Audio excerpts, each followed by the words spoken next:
Boa noite, sejam bem-vindos ao podcast aqui diretamente dos estúdios tecnológicos da Adestar Digital. Hoje nós iremos ter uma presença ilustre que já não é tão surpresa aqui nessa bancada. Está sempre aqui conosco e é uma honra sempre receber nosso amigo Dr. Tasso Licurgo, que você já viu aí na thumb do nosso programa de hoje, né? Quero dar uma boa noite ao nosso amigo General Araújo Lima, já está conosco aqui na bancada. Boa noite, General. Boa noite, Daniel. Boa noite, Coronel Hélio. Boa noite, Jean. Uma boa noite muito especial ao nosso amigo, meu amigo de bancada aqui, Tasso Licurgo, um camarada que com certeza vai nos abrilhantar demais o tema de hoje, pelo seu conhecimento tanto na área, vamos dizer assim, técnica, quanto na área religiosa, que para a gente é um fator preponderante no que nós estamos tratando hoje desse assunto. Um cumprimento também muito especial à nossa audiência, que sempre nos brinda com a sua presença aqui nas noites de segunda e quarta-feira. Boa noite também, Coronel Hélio, que já está conosco aqui na bancada. Boa noite, Coronel. Boa noite, Daniel. Boa noite a toda a bancada. Em especial, hoje, o nosso professor, doutor, amigo e, acima de tudo, um especialista na matéria central da temática de hoje, que é, na verdade, a tentativa de institucionalizar o aborto através dos conselheiros tutelares. Então, eu fico aqui, na verdade, dando boa noite também ao nosso amigo Jean, do nossa retaguarda do Adestar Podcast, e também a toda a nossa audiência que já começa a entrar no canal, e a qual eu peço para poder compartilhar o link, para que mais pessoas possam ter acesso ao conteúdo da noite de hoje, que está bombástico, e ainda mais com a presença ilustre aqui do nosso convidado especial, o nosso amigo, o professor doutor Tasso Licurgo. Professor Tasso Licurgo, que tem um currículo imenso, porém eu já li aqui, acho que umas 3 a 4 vezes, acho que vocês sabem de cor, né? Então, boa noite, professor Tasso, com todas as honras que o senhor merece. Boa noite e sempre muito agradecido pela oportunidade de participar de tão seleta bancada e aprender com todos, inclusive na parte da tecnologia com o grande professor Jean. O homem, eu tenho notado que ele é uma mistura assim de Elon Musk com Steve Jobs e com algumas pitadas de Bill Gates. É um negócio impressionante. Ele pega o melhor de todas essas áreas. Aliás, eles todos são discípulos dele. Depois como diria o Chiquinho, né? O Chiquinho, tá no Ceará, né? Bom, Jean, depois disso, abre aí sua conta bancária e veja se mudou alguma coisa. Pode ter alterado alguns bilhões. Rapaz, o Elon Musk só por ter apoiado o Donald Trump, as ações do SpaceX lá deram uma disparada. E depois dessa informação aí, as ações da Adestar vão... Porra. E aproveite que agora aproveite que nós temos agora uma nova cédula. Você ouviu aí a nova cédula que foi criada? Eu vi. É maravilhosa. Só que eles já erraram, né? Porque eles não esperaram, já aumentou, porra. Na noite podia. Se tiver depois aí, coloca, gente. A nova cédula brasileira, tá? Tem gente na nossa audiência aí, professor Licurgo. Campo Largo, né? Campo Largo, tem muita gente aí de fora não só aqui do Rio Grande do Norte. E eu sempre falava o seguinte: o mundo precisa conhecer Tasso Licurgo. É verdade, viu? Sempre que eu falava do senhor, eu dizia isso. Essa máxima eu sempre coloquei aqui na bancada desde... É verdade. Hoje, depois de todas essas palavras aí, a minha pergunta para o doutor Tasso é assim: tá solteiro? Porque, porra, na hora H, não, é verdade. A audiência quer saber, né? Não, eu tô falando tudo isso aí pelo seguinte: nós começamos a receber as perguntas. Aí, pessoal, como é que tá o doutor Tasso e tal? E aí a gente tem que responder, por isso a pergunta. Mas não é porque eu esteja interessado, não. Graças a Deus, sou muito bem casado. Isso, é excelente. Não apenas casado, muito bem casado. Isso, é fundamental. É muito importante isso aí. Mas olha só, podemos então... Podemos, abraço Camila, né? Camila, dona Camila. Dona Camila, ele está em boas mãos, pode ficar tranquilo. Pode ir, general. Bom, antes de mais nada, dizer a todos que o tema hoje é um tema muito importante, porque o nosso papel aqui sempre foi o de transparecer, de mostrar para todos o que vem acontecendo nos bastidores e muitas vezes traduzindo, porque muitas vezes a coisa sempre vem encoberta com uma cortina de fumaça Então a gente começa sempre com o primeiro tema da noite, o absurdo, para depois a gente entrar. É o tempo que o pessoal vai chegando aí pro programa e tal. Então eu pediria ao Jean para colocar o vídeo absurdo aí da noite. O UFRJ tem curso de matemática LGBT+ para doutorandes. A matemática não é algo exato? A matemática muda de acordo com a sua opção sexual? Os doutorandes aprendem uma matemática diferente dos doutorandos. Gente, juro. O que seria matemática LGBT+ para doutorandes? Que o UFRJ dá uma piada pronta, né? Olha, gente, eu vou te falar. Quem puder, manda o filho estudar fora do Brasil. Sei lá, numa MIT, Stanford, uma coisa dessa. Porque senão vai... Eu não sabia que os números são diferentes de acordo com a sua orientação sexual. Isso é novidade para mim.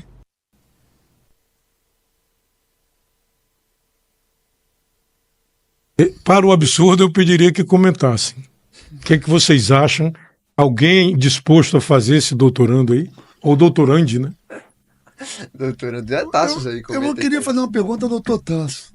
Doutor Tasso, quanto é 2 vezes 2 numa matemática convencional e quanto é 2 vezes 2 no doutorandes LGBTQI+, porque agora eu fiquei curioso, eu fiquei curioso para saber se a tabuada, se a multiplicação, a divisão, as operações matemáticas, elas diferem, os axiomas, os teoremas, né, que formam alguns conjuntos aí, se são diferentes na matemática a matemática ideológica que está sendo aplicada aí. Eu estou assim... Matemática de gênero. De gênero. Há muito eu venho denunciando isso que está acontecendo na Federal do Rio de Janeiro e outros lugares também, né? Tem 2 grupos de pesquisa na UFRJ vinculados ao programa de doutorado em matemática. E os 2 grupos de pesquisa lá vinculados a esse programa, um se chama Matemática Queer e o outro se chama Afromatemática. E o pior, mesma coisa, né? Uma matemática diferenciada para cada... E o pior é que eu fui ler a linha de pesquisa desses programas e muito pior do que o coronel acabou de falar, de que a matemática de fato não muda em razão da prática sexual da pessoa, quando nós vamos ver as linhas de pesquisa desses grupos, que são para treinar professores do ensino fundamental e médio a como trazer questões de gênero para dentro e da raça para a escola. Então, muito mais profundo do que simplesmente ser uma absurdidade sem tamanho. Sim. Porque hoje em dia quem prevaleceu mesmo são aquele personagem de Machado de Assis, Simão Bacamarte, né? Que era o psiquiatra lá do alienista. Isso é mesmo. Está louco, todo mundo está doido, tem que internar todo mundo. Muito mais do que isso aí. Ele estava certo, na realidade, é que internou a cidade toda, né? Sim. Muito mais do que isso aí é esse intuito nefasto, sombrio, satânico de acabar com as crianças, introduzindo na cabeça da criança questões de gênero e questões identitaristas pela matemática. Se a matemática serve para fazer isso, quanto mais história, sociologia, filosofia, geografia, questões humanas, a matemática é uma ciência dura. Então é um horror. E o MEC é absolutamente inoperante diante disso, devia agir ferozmente, né? Inoperante, conivente ou apoia? A minha pergunta agora é o seguinte, ela é inoperante por ignorância ou por não ter instrumento? Se ele não tomar nenhuma providência, ele passa a ser conivente. Não. Então, ele promove, né? Tem a expressão jurídica que traduz um camarada que toma conhecimento e não toma providência. Aquilo que o Van Hatten falou do delegado da Polícia Federal lá. Isso. Prevaricação. Isso. Prevaricando. Isso aí. Depois teve uma coletiva no Congresso, não sei se os senhores tiveram oportunidade de assistir, né? Não onde o senador se pronunciou, né? O senador Rogério Marinho, juntou todos os deputados do PL, vamos ver assim. Esse eu vi. Você viu? O Zucco, né? Eles em pé, né? Em pé. Isso. O Zucco. Vi, sim. O Nicolas, né? O Nicolas começou o discurso dele falando o seguinte, citando todos os presos, todos os deputados. Essa eu vi. Deputados federais presos, que perderam o mandato, que estão com tornozeleira eletrônica, e os deputados eleitos pelo povo. Né? Então, realmente é um momento de exceção que o país está vivendo e que nós precisamos, através de um áudio desse, conscientizar cada vez mais a população. Está gravado no YouTube, no nosso canal, no nosso programa. Quem quiser pode também acessar, baixar e compartilhar para dar ciência para mais pessoas aí do que realmente não passa de uma narrativa, uma construção de uma narrativa que eles estão querendo que isso vire uma verdade. Obrigado aí pelo espaço. Vamos para frente. Ali nos anos 2000, eu dava aula na época era Sistema Constitucional Brasileiro, na Universidade Federal aqui do Rio Grande do Norte. E eu acho que hoje mudou para Constitucional 1, Constitucional 2, na época era de uma disciplina, e uma crítica que muitos faziam era assim, dizer, não, porque o Brasil é muito positivista. Na realidade queriam dizer legalista e usavam positivista. Tinha um apego exagerado à norma. Essa era uma crítica que a gente ouvia demais e eu já dizia, não, o problema não é o legalismo, nós não chegamos nem nesse ponto ainda. O problema é o realismo jurídico. É o direito ser o que os tribunais dizem que é. Por isso que a lei existe para ser um centro de segurança, uma pedra firme, um ponto firme. Quando você abandona a lei e o direito pode ser o que o tribunal quiser, nós entramos assim num direito que descolado absolutamente da justiça, que é um reflexo ou um efeito puramente do que a cabeça subjetiva do juiz entende. Perfeito. Então é um grande problema. Nós temos que voltar ao legalismo, à lei, ao fortalecimento do poder legislativo. O parlamento está acovardado. Esse é o grande problema. O parlamento tem que fazer duas coisas, tem que fiscalizar e legislar, não está fazendo nenhuma nem outra. Isso. Então esse é o maior problema, é esse. O Senado Federal tem que, de fato, agir dentro da Constituição para limitar os excessos do Poder Judiciário. Perfeito. Essa hipertrofia, nós já comentamos aqui, inclusive o general Araújo Lima tem uma máxima. Assim como os ministros do STF cruzam a rua para ir até o Senado ou até a Câmara e o Senado deveriam cruzar a rua também para ir até lá, o STF, para falar o seguinte, chega, basta, o limite é aqui, de vocês é aqui dentro. Não, entendeu? Então Quando estavam discutindo o problema da eleição, quando estava se discutindo o problema da contagem de votos, etc., das urnas, o Barroso, ministro Barroso, cruzou a rua, foi lá, sentou e promoveu uma reunião lá. Mudou, inclusive, os membros das comissões. Quando um camarada indicia um deputado federal por ele ter usado a tribuna para fazer uma denúncia, é a hora de haver uma inversão.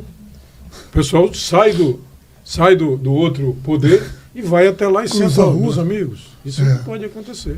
Isso é harmonia. Isso é harmonia entre poderes. Os pesos e contrapesos. Porque tem um vídeo não está aqui no programa, mas tem um vídeo do Dino, Flávio Dino, chamando Piti. Dizendo o seguinte, a gente não pode decidir nada aqui, porque toda vez que o judiciário decide, um outro poder dá um piti. Na realidade, o que ele está chamando de dar um piti é o camarada se proteger. Porque o pessoal não atravessa porque tem medo de entrar lá e não sair. Já sair algemado de lá. Esse é o problema. O direito à segurança, que é um direito constitucional, básico, fundamental, ele se manifesta de maneira mais profunda no direito à segurança jurídica. Perfeito. Nós temos que ter segurança jurídica, saber o que nós podemos fazer ou não com base na lei, não no que o entendimento que uma pessoa depois vá extrapolar, né? Que eu acho uma prostituição imensa esse termo jurisprudência que estão criando, né? Assim, a interpretação do que seria jurisprudência. Porque a partir do momento que tem um consenso no STF, é válido agora atropelar tudo, independente de lei, porque gerou um consenso. O ministro Lewandowski foi agora no Senado, ou acho que foi na Câmara, né? Na Câmara, né? E disse assim, não, porque quando eu estava lá no STF, eu mesmo votei para que isso aí que vocês estão falando não vale. Sim, mas está na Constituição. Não, mas a jurisprudência criada por ele próprio. É o poste fazendo xixi no cachorro. A jurisprudência mudando a Constituição. Pois é. A jurisprudência, pelo que eu entendo... Mas é um consenso errado. Na minha ignorância de direito, a jurisprudência ela só acontece onde há uma lacuna, onde aquilo não está regulamentado, onde há uma brecha e que alguém tem que preencher aquela brecha para que aquela ausência de legislação naquele sentido, vamos dizer assim, continue prejudicando o andamento legal da coisa. Confere aí. Tecnicamente, o que o tribunal pode fazer é um controle de constitucionalidade. Perfeito. Não mudar uma lei sem declarar inconstitucional, simplesmente adaptando à mercê do seu entendimento. Isso. Então, ou o judiciário, esse é um papel dele, declara uma lei inconstitucional e a extirpa do ordenamento jurídico, Isso. ou então ele a cumpre. O que não pode é ter um entendimento sem a declaração de inconstitucionalidade da lei que é incompatível com o que diz a lei. Você não mudou a regra. Você não mudou a regra, então você não pode colocar uma nova. Isso, nominalmente não mudou, mas o que está ali não se aplica. Isso, entendi. Às vezes até o contrário. É como se dissesse assim, a letra da lei não vale nada. Não vale nada. Não vale nada. Ela está anulada. O impeachment tem ali as consequências, tantos anos de inelegibilidade, mas aquilo ali não se aplica. Não é assim. Antes da gente passar para o tema propriamente dito, vale a pena fazer algumas leituras aí. Mandar um abraço para todos os nossos amigos aqui. Primeiro, Janaína Barrias. Eu mandar pro pessoal aqui, general, que vem no WhatsApp parabenizar a entrevista, sabe? Não, sempre que eu taço, eu gosto muito. Então, um abraço ao nosso amigo Joanderson Silveira, grande amigo aí, contador, um homem sério. Sempre é bom ter você na audiência, viu, meu irmão? Legal. E o resto do pessoal que também está aqui, né? Permita só um parênteses. 18 do Falcon. Se o Daniel engordar, ficar um pouquinho mais forte, ele vai ficar igual aquele bonequinho do Falcon. Você lembra de antigamente? Lembro. Eu não sei, eu sou muito... É um elogio. Vamos pesquisar aqui no Agora ele Google. tem que ganhar uns músculozinhos, porque assim não dava não. E é Agora bom lembrar que aproveitar a Mas oportunidade... se ele botar um mesoesqueleto, aproveitar a oportunidade, Procurar já que aqui alguém está agora. falando do National Kid aí. é verdade, você viu aqui? Estão falando do National Kid. Que muitos aqui Luiz nem Carlos, conhecem, né? é verdade. Só o pessoal da Vera O Guarda. pessoal que é Eu mais não novo, tinha nascido, eu na também não. National Kid. Tem gente comentando sobre isso lá no Orkut. É verdade, lá no Orkut. Tá bombando no Orkut lá. É isso aqui? É isso aí. Não parece não? Tadinho. Vai ver, bota ali. Você tem aí, Jean? Coloca o Falcon aí. E tinha um que tinha um negocinho que você mexia, que ele mexia os olhos assim pro lado pro outro. Tinha um... Cadê, Jean? Eu quero ver mesmo. Não, você quer fazer. Vai ter que você vai querer uma enquete. Se você parece ou não com o Falcon. Não sei, será? Ele tá muito magro. Muito magro. Pô, de verde ainda mais. Perfeito, cara. Gostei. Facão de mato ali. Vou adotar. E é um elogio, viu? Isso é um elogio, né? No tempo que os personagens eram másculos, né? Lógico. Na minha Eram época eu não homens. podia comparar ninguém com o Robin. Aí era É agressivo. verdade. Porque era A turma dizia que o Robin naquela Era o época namorado já do tinha, Batman. O Robin Ele é muito educado. o Robin já tinha optado por uma outra direção. Esses personagens não cheguei a conhecer, não, cara. Gente, Mas foi o Dick Vigarista, essas coisas assim. Olha, Vida tem o maluca. 18 dos Fortes entrando aí. Muita gente. O Rogério Gomes aqui está conosco. Good night, my friends.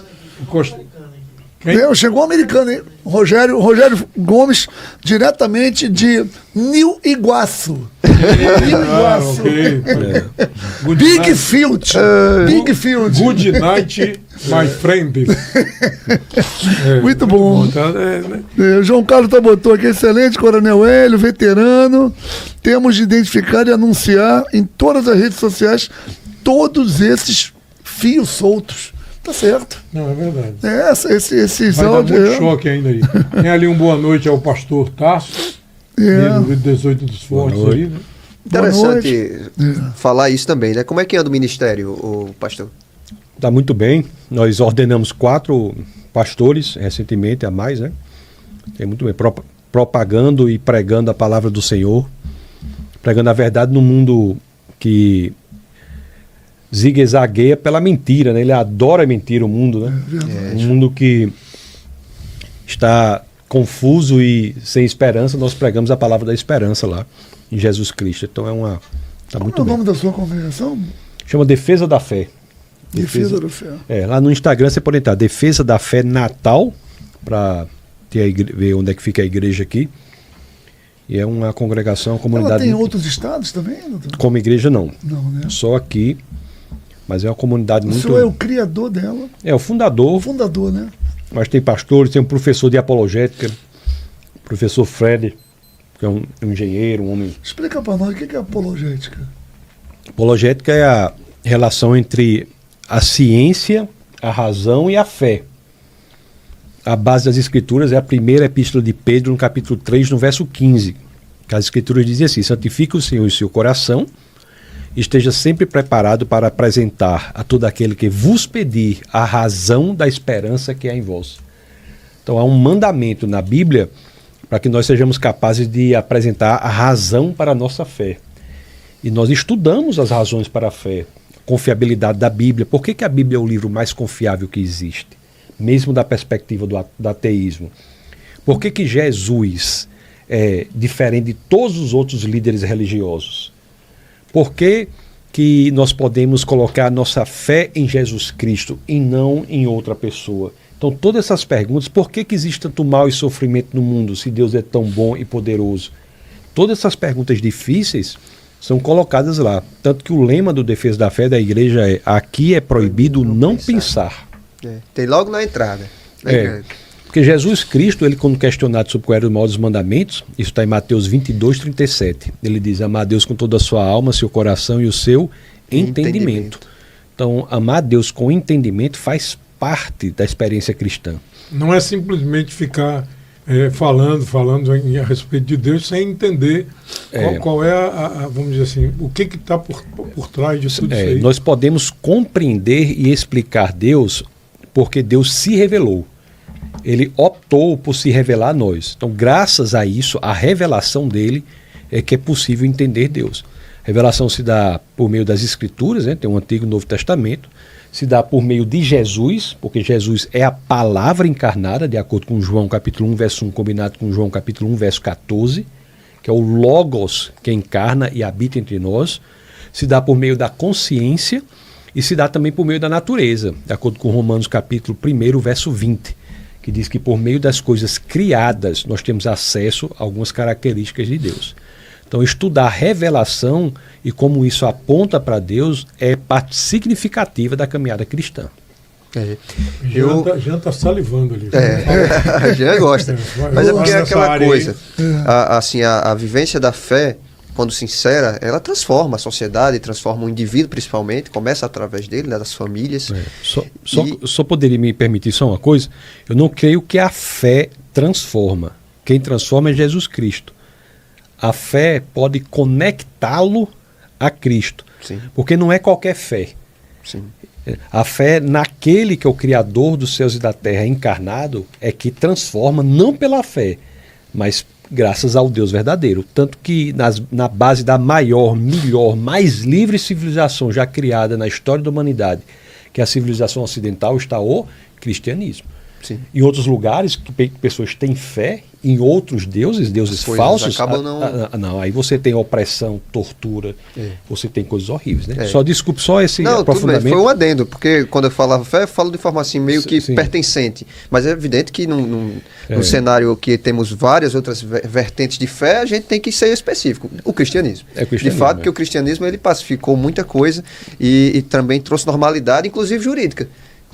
Quando às vezes o pessoal fala sobre a Inquisição, né, eu digo assim, rapaz, mas veja bem, a Revolução Francesa matou muito mais do que isso.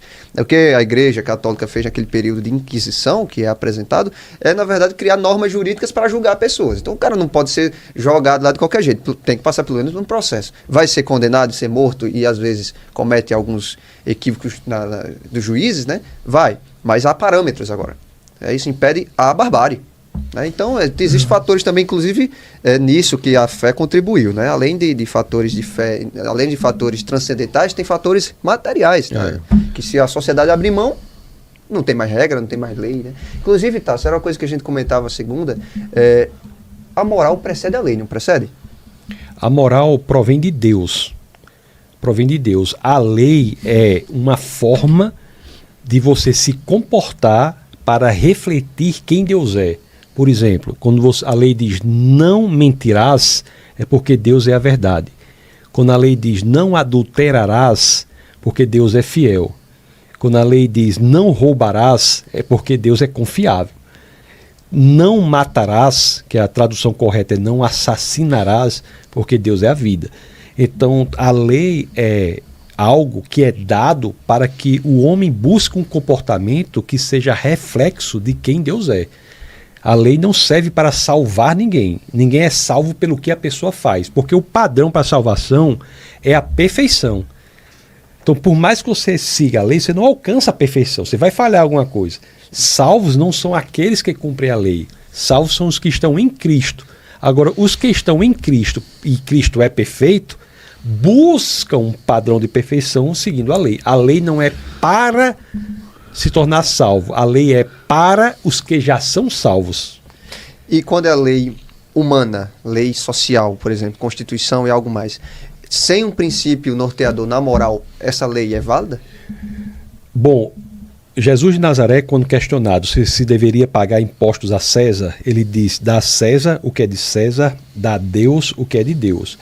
Jesus, nas Escrituras, não propõe uma desobediência civil, a não ser que a lei civil seja gritantemente contrária à palavra de Deus.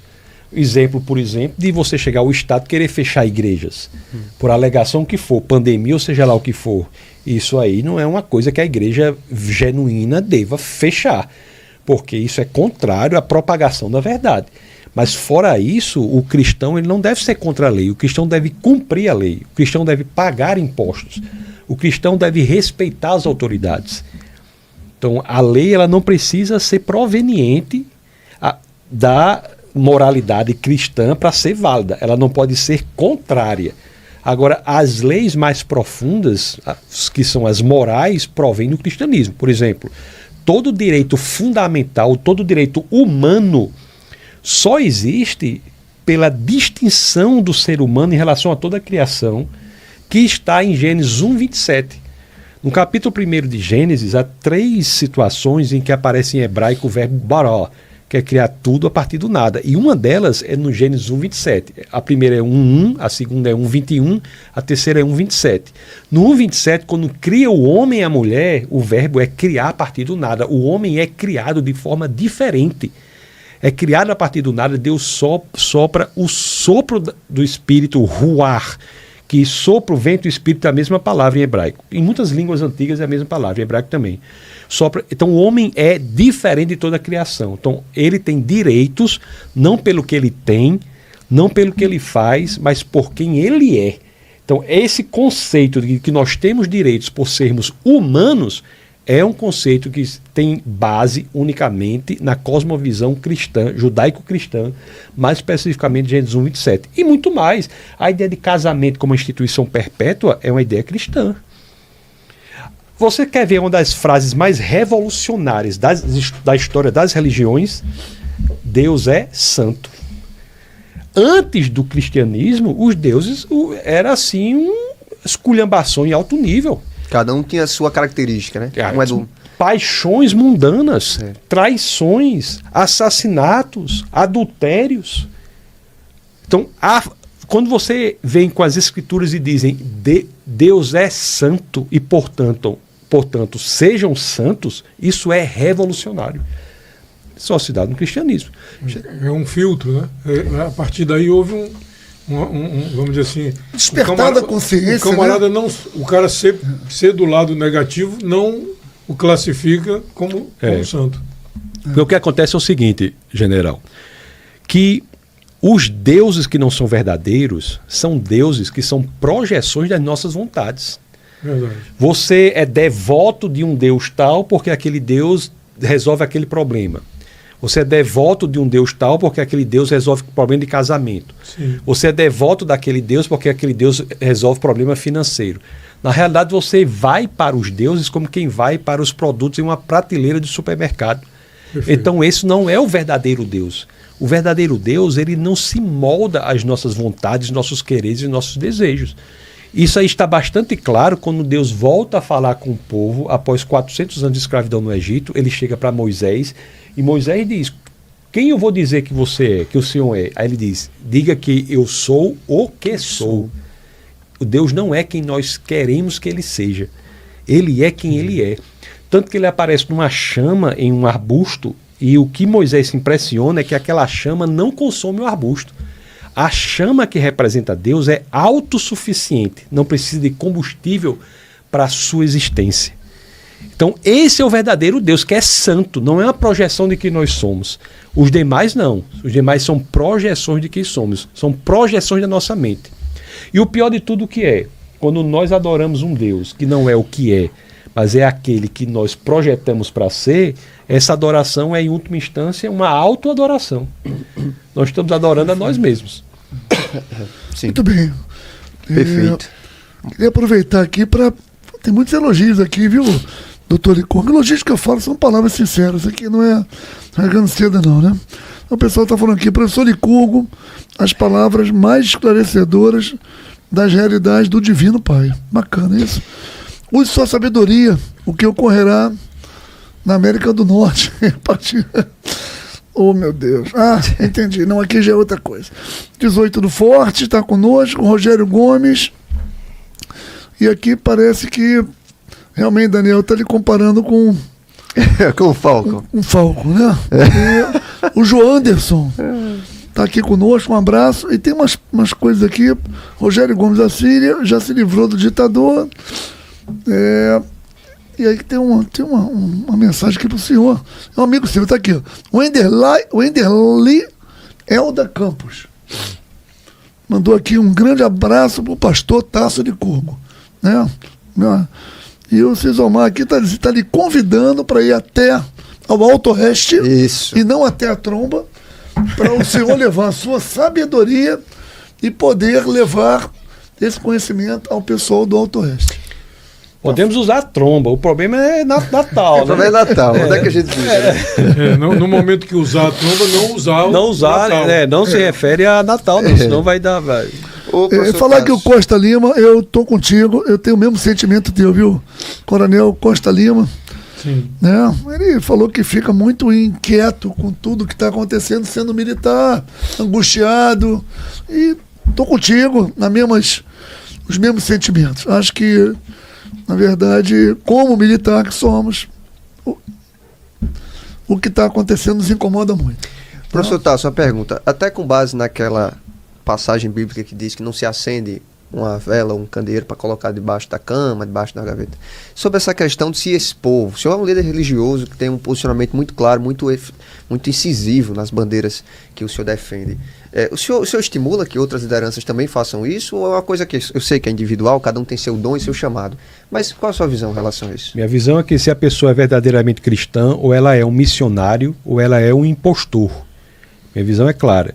Se você é cristão, você tem que fazer da sua vida um instrumento de propagação da verdade. Faz parte da nossa teologia pública, faz parte da nossa apologética cultural. A frouxidão não faz parte do cristianismo. A igreja do Senhor não é um hospital, a igreja do Senhor é um exército. Embora que no exército haja hospital de campanha que fala, não é? Para que as pessoas sejam tratadas, curadas e voltem para o fronte. Não tem essa história de chamado para frouxidão, covardia, amedrontamento, não. Não há nenhuma situação nas escrituras que eu vejo um estilo de vida de covardia. Não existe isso. Paulo, pelo contrário, na carta aos Filipenses, no capítulo 1, no verso 21, diz: viver é Cristo, morrer é lucro, morrer é ganho. Para nós, a morte não é nada mais, nada menos do que uma promoção. Então vamos ter medo de quê? As escrituras dizem que o Espírito do Deus, Criador dos céus e da terra, Criador do universo, habita em nós. Vamos ter medo de quê? Se Deus é por nós, quem será contra nós?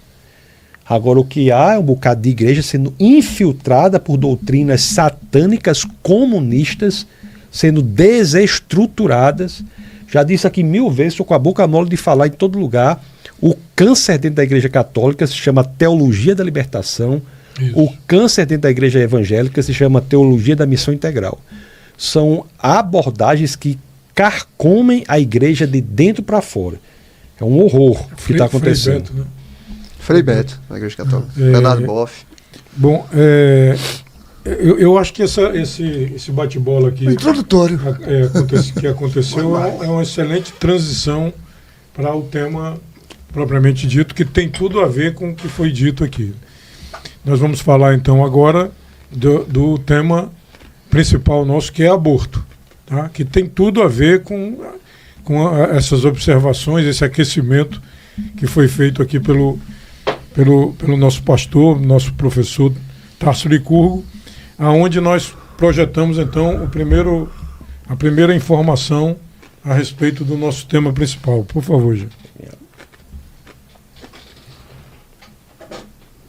Então, não, é um anterior a esse aqui, é o 8. Tem as fotografias dos... Tem a fotografia do Girão, senador Girão. Conseguiu baixar ele aí? É o vídeo 8. Que na realidade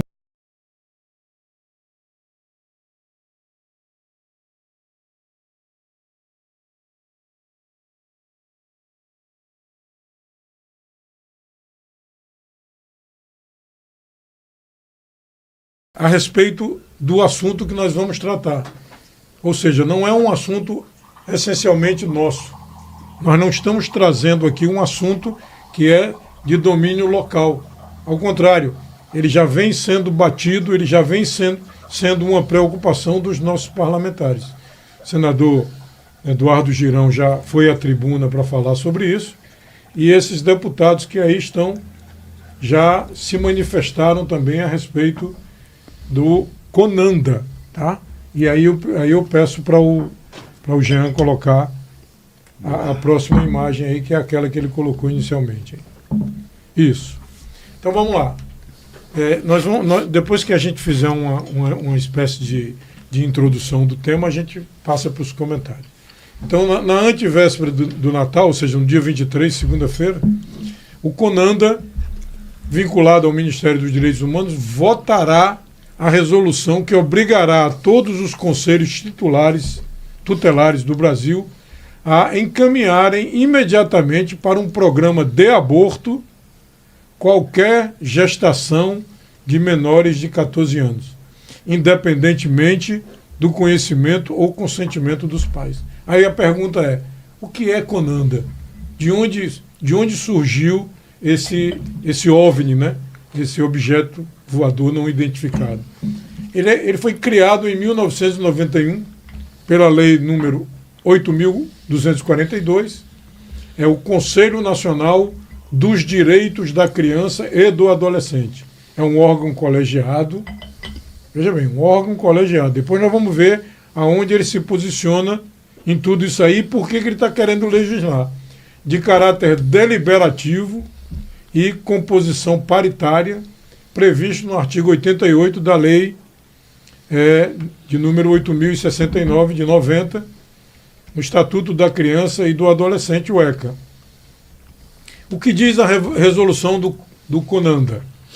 Tá? Não a que será votada na terça-feira. O que diz a resolução 232, que é a base que eles estão usando para lá para frente.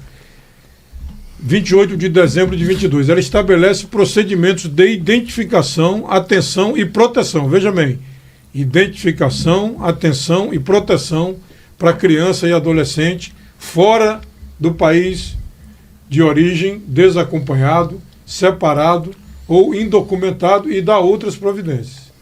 O Conselho Nacional dos Direitos da Criança e do Adolescente, o CONANDA, tem uma proposta de resolução que trata da interrupção, tá? E aí começa o nosso tema aqui, a interrupção da gravidez em crianças e adolescentes. A minuta da resolução foi enviada aos integrantes em outubro de 24.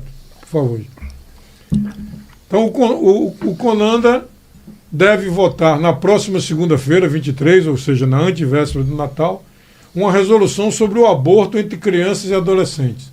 O parlamentar se declarou contra a medida e apontou que a resolução determina que conselhos tutelares encaminhem gestações de menores de 14 anos para um programa de aborto em qualquer fase da gestação. Então, veja bem, a ideia é que eles sejam informados automaticamente quando chega a informação da gravidez da criança. O CONANDA irá votar aquilo que nem sequer deveria ser admitido para discussão, segundo o senador Girão. Não era nem para ir à discussão, por ferir o artigo 5º da Constituição Federal, em cláusula pétrea, que garante a inviolabilidade do direito à vida. Além disso, fere de morte o pilar fundamental de sustentação dos direitos e deveres da família brasileira, que é a proteção e a educação dos filhos menores de idade por seus pais. Tudo aí é fonte do Senado. Tá? O CONANDA, tá? Órgão vinculado ao Ministério dos Direitos Humanos, foi criado com o intuito de proteger a vida das crianças e do adolescente.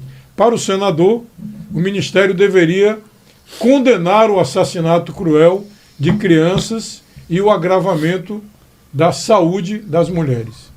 As duas vidas importam, a do bebê e a da mãe, pois todo aborto provocado, além de matar um bebê sem direito à defesa, trazem graves sequelas à saúde da mulher, aumentam os riscos de incidência de câncer de mama, do abalo na saúde mental, da dependência química, da depressão e da grande pandemia do momento, que é o suicídio. Então, essa é vamos dizer assim, uma síntese do que eles estão pretendendo e é o nosso tema principal de hoje. Tá aí, né? Eu acho que a repercussão que isso dá sempre é mitigada porque a imprensa não dá a seriedade aos temas, né? Sempre que fala com eufemismo, fala aborto, por exemplo, que é assassinato de criança, enfim. Mas o fator de ser voltado para crianças e adolescentes, eu queria até puxar para começar por essa pauta. Criança e adolescente hoje no Brasil tem muito acesso à pornografia. Porque o que tem no Instagram aí, no TikTok, não é conteúdo que deveria ter essa liberdade toda, né? É pornografia mesmo. E com isso estimulando o início, a entrada na vida sexual muito cedo. Então os jovens vê meninas aí com 13, 14 anos que já praticamente... E isso, quando tem a criança, quando tem a gravidez, esconde da família e tudo mais, enfim, uma série de coisas. Passando um projeto como esse, passando uma normativa como essa, normaliza-se, por exemplo, o fato de abortar e dizer, não, agora, se caso engravida, né, o aborto passa a ser legal, porque abaixo de 14 anos é estupro. Qual seria a interpretação correta que o senhor traria sobre essa situação, o doutor Tássio? O ponto central aqui é entender que se o Estado está disposto a proteger a criança e o adolescente, deve começar por aquelas que estão absolutamente incapazes de se defenderem, porque nem voz têm, já que estão ainda na situação de viverem no útero de suas mães. Então, o bebê intrauterino é uma criança. Não há nenhuma mudança brusca da concepção até a velhice. A passagem pelo canal vaginal no nascimento da criança não é mágica ao ponto de transformar a criança antes dessa passagem como susceptível de ser torturada e morta no ventre da mãe e após a passagem ser sacralizada a sua vida. A vida existe desde a concepção. Então, este é o primeiro ponto. Ninguém é contra defender criança. Nós somos a favor de ampliar a defesa, incluindo principalmente as que não podem se defender de maneira alguma, porque estão no ventre de suas mães. E o grande outro erro deste argumento é achar que o aborto soluciona o problema da criança, vamos dizer assim, criança de 12, 13 anos que engravidou ou qualquer outra mulher. O aborto não é experienciado pela mãe que aborta como uma perda, é experienciado como um trauma. Existem algumas situações que as mães que abortam enfrentam durante toda a vida. Isso não pode ser negligenciado. Eu até separei algumas situações para deixar bastante claro aqui para vocês que a medicina identifica como aspectos ou situações que as mães que abortam enfrentam. A raiva, desordem nos relacionamentos, ansiedade, distúrbio do sono e alimentares, amargura, hostilidade consigo mesma e com os outros, depressão, abuso de álcool ou drogas, desconfiança, disfunção sexual, medo, evitação do assunto do aborto, luto, reações no aniversário do aborto, sentimento profundo de culpa, fica revivendo a experiência traumática, desesperança, aumento gravíssimo do risco de suicídio, arrependimento profundo, baixa ligação com os outros filhos, motivação reduzida, pensamento distorcido, preocupação excessiva, rejeição, paranoia, vergonha, choro incontrolável, sentimentos suprimidos, doenças gravíssimas de índole psicossomática, pesadelos e tem flashbacks do que aconteceu, falta de autoestima, distanciamento e isolamento. É importante dizer que o aborto não soluciona o problema da criança que engravidou. Aquela criança de 12, 13 anos que não era para ter engravidado, mas engravidou, a melhor solução para ela é ter a criança e doar a criança se ela quiser. Sim. Se ela não quiser ter a criança, doe a criança. Não é crime no Brasil você doar a criança para adoção. Sim. Não é crime no Brasil isso. E isso não fará com que ela seja destruída. Então tem esses dois grandes frentes. Duas grandes frentes. E, de fato, né, você falou que não é aborto, é assassinato, e é mesmo, assassinato intrauterino. Hoje em dia, ainda querem mudar o termo aborto para chamar, sabe de quê? Direito reprodutivo. Direito reprodutivo. Estão chamando o assassinato intrauterino como direito reprodutivo. Assim como nós temos uma resolução por um órgão que se pretende defensor da criança, matando crianças. Você chama o famoso meu corpo, minhas regras.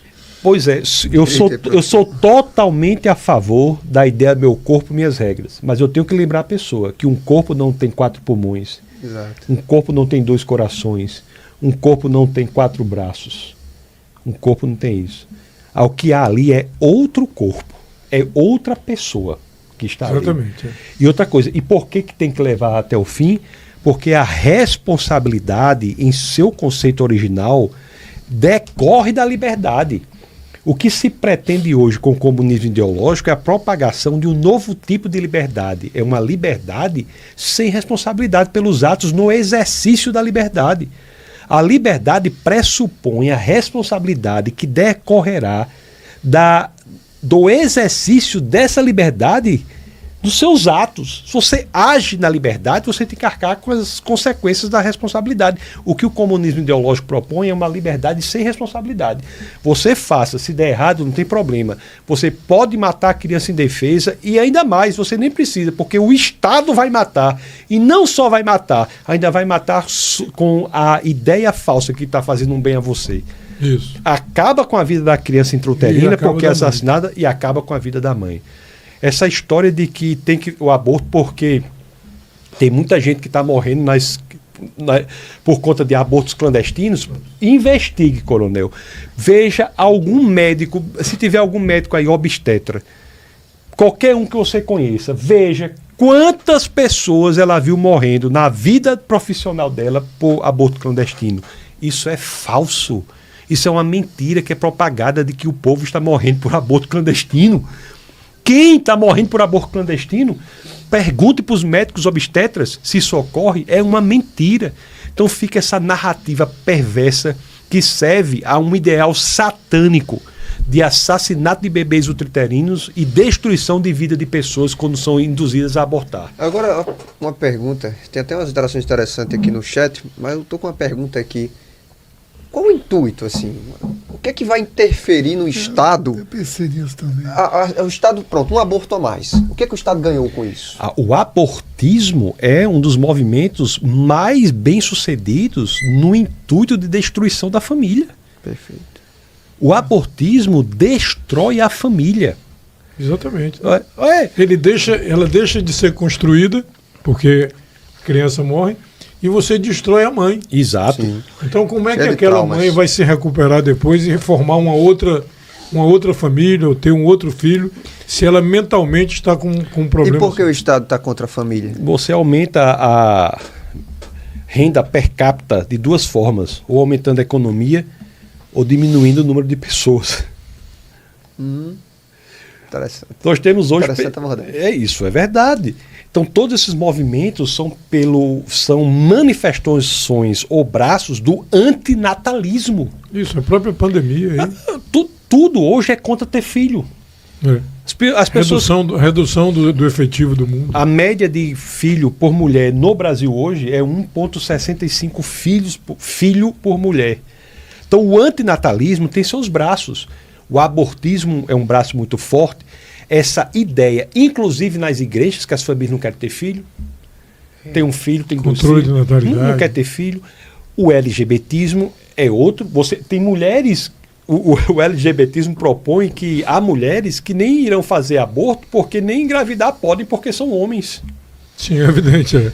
É evidente. Então o LGBTismo cria uma figura de mulher que terá um controle total do crescimento da população, porque ela não precisa nem abortar. É verdade. Mulher trans.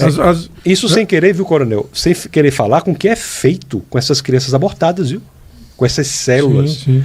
Existe hoje, Planned Parenthood, é uma instituição nos Estados Unidos que tem braços em todo o mundo que promovem isso. É um método praticamente de eugenia. Eugenia. Só se matam-se as crianças que não são desejadas. Olha, Desculpe interromper. Não, eu entendi. É general. Não, eu entendi perfeito. Não, pode chamar de coronel. Não, eu vou chamar Marechal para dar equilíbrio. Tá certo. Mas não é, só não pode mexer no contra-cheque. Mas tá corretíssimo essa ideia. E veja bem, quando há o controle da natalidade, tem a ver com a tendência a se controlar o mundo como um todo. É como se aquilo ali fosse um grande ambiente controlado por um grupo que tem interesse em manipular os efetivos. A partir de um determinado efetivo para eles, já há prejuízo comercial, prejuízo empresarial, financeiro. Então, quando eles fazem esse controle, como foi o caso da própria pandemia, que a alegação é de que ela foi criada para reduzir um avanço populacional muito grande que vinha acontecendo e trazendo prejuízos por causa da periferia, por causa vamos dizer assim, da miséria nas periferias das cidades e tal. Então tudo isso aí visa, entre outras coisas, e aí esse braço aí é um braço abortivo, né? É um braço muito importante neste controle de natalidade. Não só no controle de natalidade, como na construção de um novo estilo de família, que é uma família frágil. Você veja bem, o senhor tem quantos irmãos? Tem muitos irmãos? 3. 3 irmãos. Tem gente que tem 4 irmãos, o coronel tem quanto? Comigo 6. 6. Então, uma família de 6 irmãos, o que é que acontece em algumas dessas famílias de 6 irmãos? Entre os irmãos, pode até ter um irmão que quer matar o outro. Mas se vier um de fora falar dele, quem morre é a pessoa. Os 6 se juntam. Os 6 se juntam. A família grande é um instituto, uma instituição de resistência, inclusive contra o Estado. Perfeito. Se você tem uma família de uma só criança, essa família não vai ter primo, não vai ter tio, não vai ter gerações. É uma família frágil. Você tem uma filha por enquanto. Tenho. Tenha muito mais. Porque você pode criar, se você tiver só uma filha, você pode criar sua filha nos caminhos corretos, pode e irá. Mas eu digo a você empreenderá muito menos energia se ela tiver uns 3 ou 4 irmãos para lhe ajudar nessa empreitada. Com certeza. Dividir a tarefa. É verdade. Então, nós trouxemos aqui, há um tempo atrás, numa dos nossos programas aí, a figura da mudança de comportamento na França, por exemplo, de uma francesa levando o seu cachorrinho e uma muçulmana lá na França mesmo levando os seus 3 ou 4 filhos aí, que é exatamente o contraponto de tudo isso que nós estamos falando aqui. É a luta deles para que não se faça esse controle. E a França foi o primeiro país a incluir como direito constitucional o assassinato intrauterino. A pessoa tem constitucionalmente o direito de matar outro indefeso. vê que a França exporta muita maldade, né? Da Revolução Francesa ali, várias outras coisas. Mas assim, sobre esse tema aí, eu acho que fica muito vinculado à figura da mulher quando se fala de aborto. Só que, na minha concepção, pelo menos, a prole é digamos, um tesouro do homem. Até eu comentei aqui, né, sobre, Deus é muito maravilhoso, nos dá a oportunidade de fazer o que ele faz, que é gerar, né? Que é gerar uma criança. Assim, e os homens nessa história, hein, Tasso? Porque também hoje a figura do homem em relação a, por exemplo, essa ideia de criar filhos e de educar conforme o que realmente deve ser educado, também está difícil. Os homens jovens,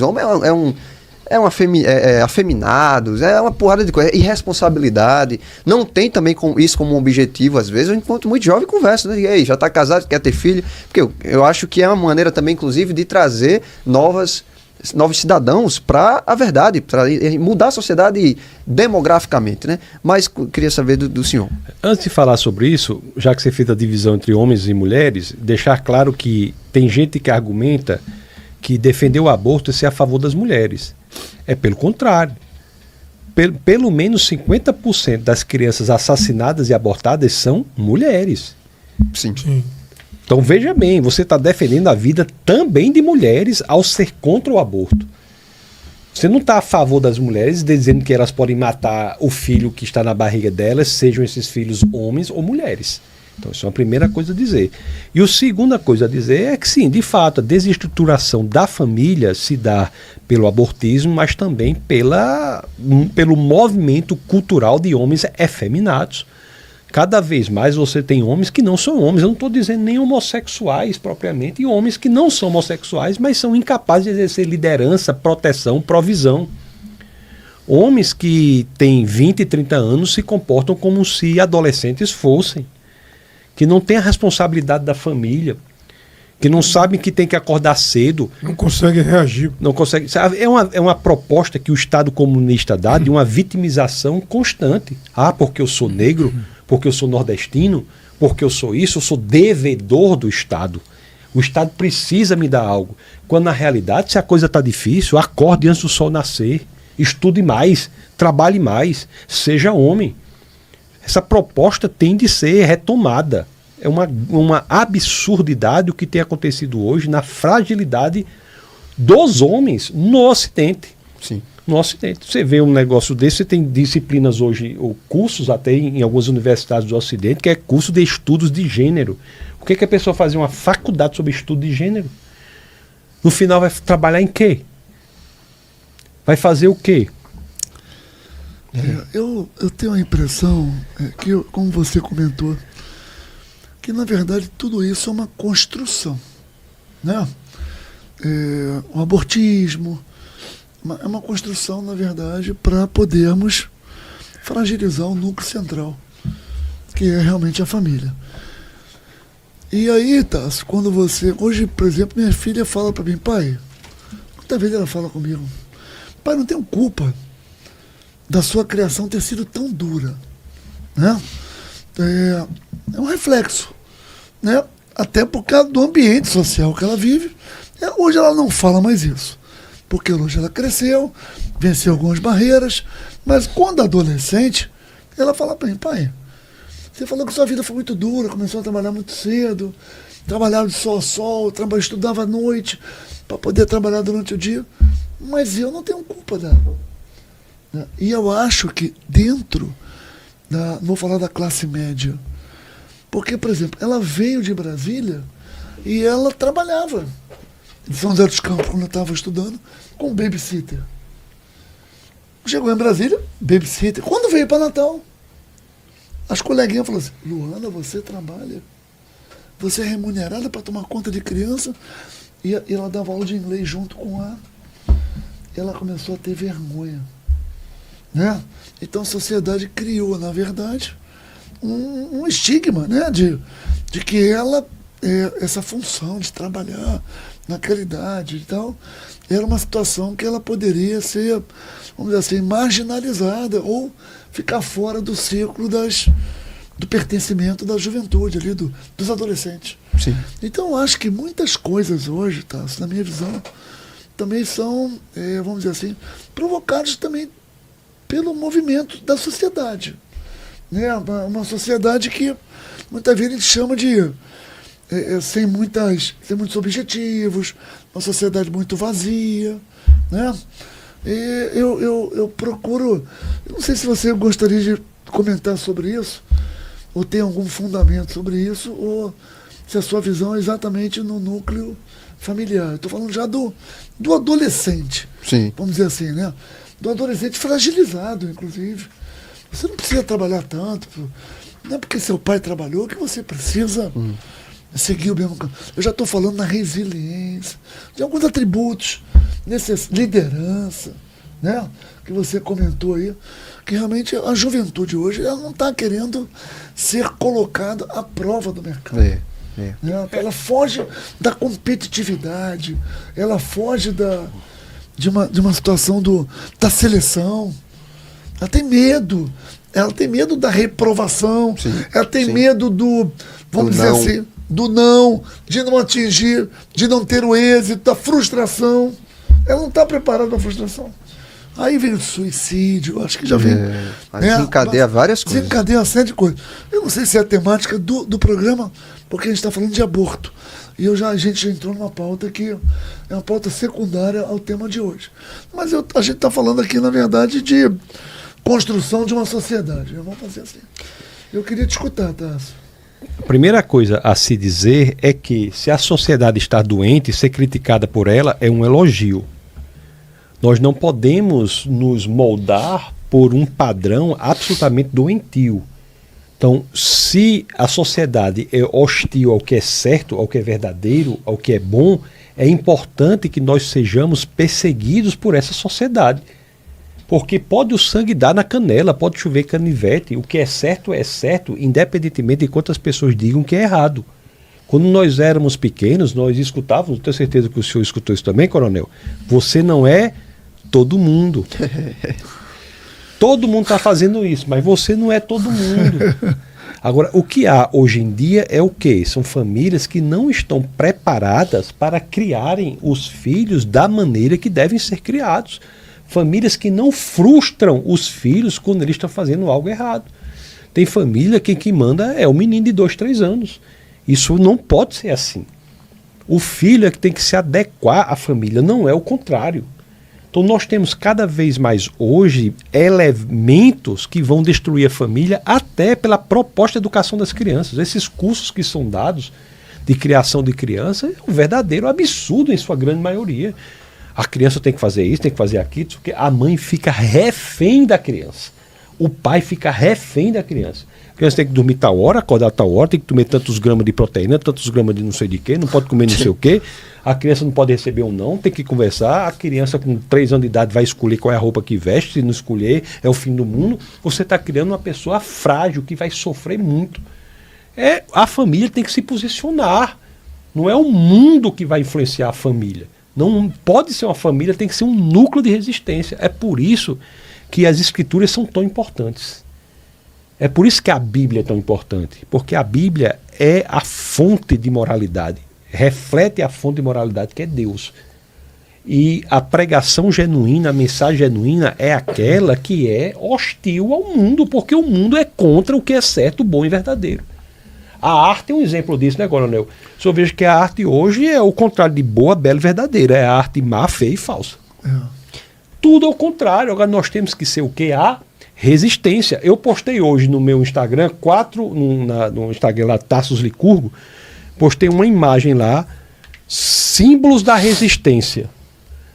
São 4 quadradinhos. O primeiro é um homem, uma mulher de mão dada, depois é um homem, uma mulher, um carrinho de bebê, depois um homem, a mulher brincando com os meninos. A resistência, e a mulher grávida. A mulher grávida, a resistência é o que hoje? É a família. A família. Então nós não podemos ser moldados pelo mundo. Eu até comento às vezes com o jovem. Nós somos chamados para estar no mundo, mas não para ser do mundo. Sim. Hoje, para fazer a contracultura é muito fácil. Só basta você fazer o que realmente é certo. Né? Se você é um cara que trabalha, que honra seus pais, você é contra a cultura. Você é revolucionário. Né? Se você quer casar e quer ter filhos, você é revolucionário. Sinta-se feliz por isso. Agora, se a mensagem tem como base a espinha dorsal da mensagem é a busca pelo conforto, a consequência não será desejosa. Se os pais hoje não se impõem para que os seus filhos se comportem pelo que é certo, justo e verdadeiro contra o mundo, as consequências não serão desejosas. Os filhos passarão a se comportar de forma diversa da que você ensinou, você deixou que acontecesse. Então os pais têm que se colocarem. Eu falo muito sobre isso, né? A questão da educação de crianças, desde a mais tenra idade, tem que ter cuidado até com as palavras. A criança tem que saber que homem é homem, mulher é mulher. Você não pode achar que ela use um discurso politicamente correto. Porque se ela usar um discurso politicamente correto, ela vai ter um pensamento politicamente correto. E um sinônimo de politicamente correto é satânico. Eu tenho visto também determinadas escolas que estão ajudando aos pais, Sim. através dos seus filhos na escola. Porque, como você falou agora, Tasso, os pais às vezes não estão preparados para poder ajudar a criar os filhos. Entendeu? Eu acho que, vamos dizer assim, falta às vezes uma formação, falta os pais, como é que vocês não têm uma cultura, né? São aculturados, são, vamos dizer assim, nada disso acaba interferindo muito na criação do filho. Mas hoje o filho que vai para uma escola, vamos dizer assim, uma escola clássica, que vai lá e aprende, inclusive, poesia, ou agradecer o alimento. Chega em casa, eu já vi isso acontecer. Sim. Lá no Instituto Recebes, a criança chegar em casa e influenciar o pai. Pai, peraí, pai. Pai, vamos fazer uma oração para agradecer o alimento. Pai, o senhor sabe que é importante a higiene, o senhor sabe que é importante aí, o filho levar para dentro de casa hoje os ensinamentos. E isso, a mãe falando que melhora o relacionamento da família como um todo. E nós perdemos um pouco isso, Tasso, nessas escolas confessionais. As escolas foram desvirtuadas também e se moldaram à sociedade. Muitas delas. Elas se renderam. Né? Poucas escolas continuaram porque perderam alunos, Sim. porque perderam receita, porque perderam... Que eram criticadas. Ou São seja, retrógradas. poucas, na minha visão, aqui eu estou levantando a bola porque eu acho que nós estamos com a sociedade doentia, vamos dizer assim. Tem há dois núcleos de resistência que são a família e a igreja. Então essa criança que o senhor está dizendo provavelmente aprendeu a fazer essas coisas na igreja.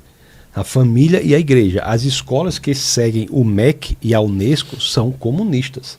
O MEC é sim uma organização que tem por base ideais comunistas. A Unesco é fortemente influenciada pelas ideias de Paulo Freire e John Dewey, ideias de índole comunista.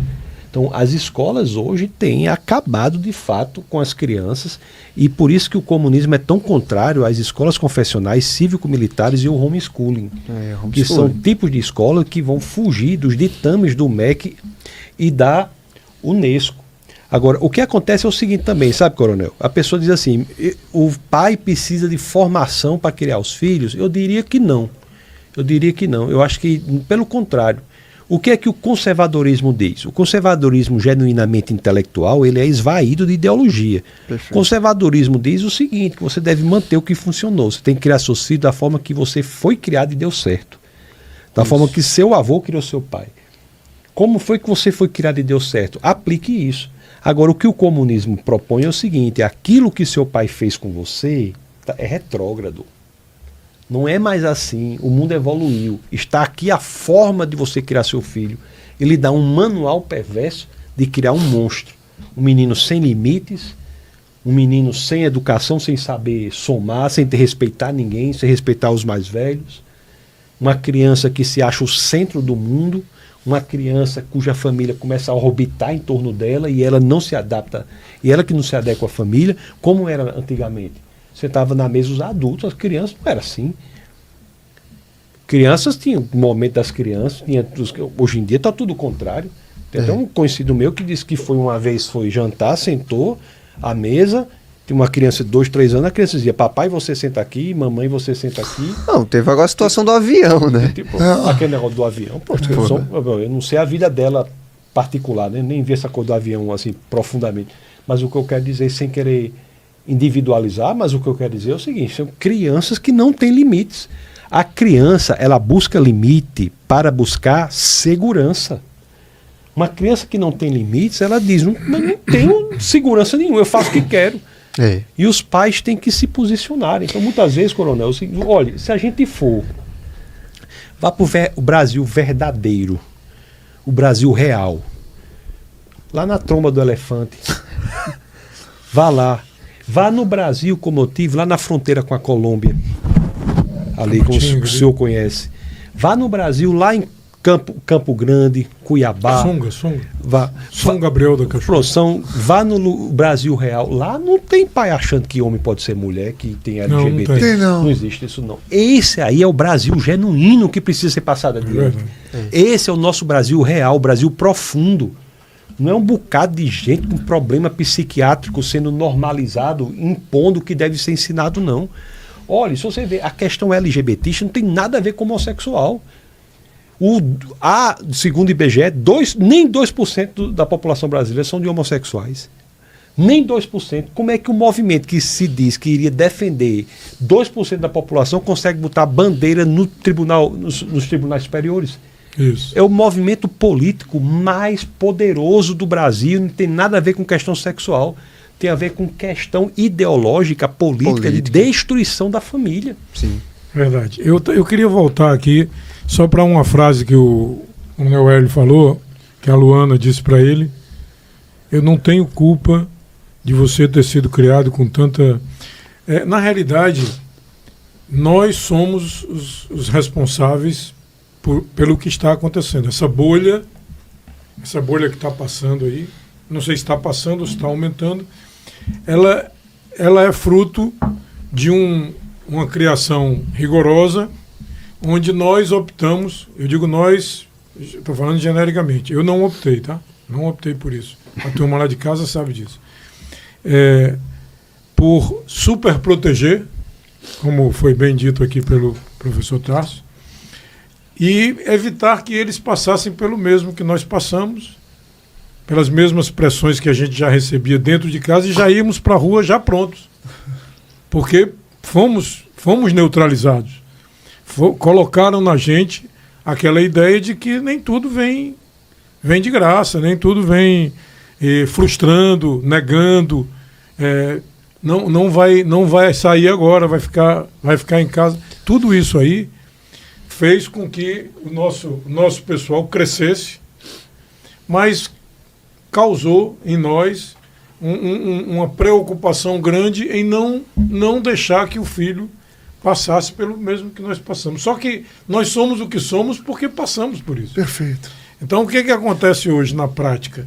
Nós criamos uma bolha, de uma maneira geral. Então, minha filha, por exemplo, que passou um tempo lá fora na Austrália e na Nova Zelândia, quando voltou maravilhada. Por quê? Porque lá trabalhou de copeira, de cozinheira, Por quê? Porque ou ela fazia isso ou morria. Ou ela fazia isso ou ela não sobrevivia.